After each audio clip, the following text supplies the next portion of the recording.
అందరూ మా వాదన మా జగన్మోహన్ రెడ్డి గారికి చెప్తాం. ముందు టీడీపీని సమర్థించినారు, కానీ నిన్న మేము వెళ్తే నాకు అక్కడ ఉన్నటువంటి డాక్టర్లు, పేషెంట్లు, స్టాఫ్ అందరూ కూడా ఇది అన్యాయం, ఇంకా ఈ నోరు నొక్కే పనిని మనం సహించడానికి వీల్లేదని చెప్పి అందరూ చెప్పారు. కనిపించిపోతుంది క్లియర్గా రాష్ట్రం అంతా మీ నిర్ణయానికి వ్యతిరేకంగా ఉందని సందర్భం మనం చేస్తున్నాం. ఈ రాజధాని అనేటువంటి భావన ఎప్పటికీ ఉత్పన్నం కాదు, ఇప్పుడు లేదు, ఫ్యూచర్లో రాదు అని మీకు మనం చేస్తున్నాం. జగన్మోహన్ రెడ్డి గారు ఇంకో ప్రపోజల్ ఇచ్చారని అంటే ప్రధాన ప్రతిపక్షంగా ఇస్తే ఇవ్వచ్చు. అందులో కూడా డీసెంట్రలైజ్డ్ అప్రోచే ఉంది. ఒక 5-6 జిల్లాలకు సంబంధించినట్టు ఇప్పుడు కనీసం అదేనా చేయండి అని అడిగారు.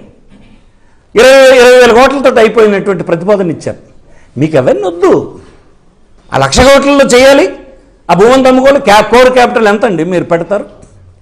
మీరు చెప్తుండే కదా 200 ఎకరాలు కోర్ క్యాపిటల్ అంటున్నారు. 200 కోర్ క్యాపిటల్కి అవసరమైనటువంటి భూమికి 1,00,000 ఎకరాలు ఎందుకు అవసరం పడినాయి? ఏం చేయబోతున్నావు ఆ భూమితో? మీ కుమారులు చెప్తారు మేము మా ఇష్టానుసారం ఇస్తామని చెప్తారు. ఏమిటండి ఇది?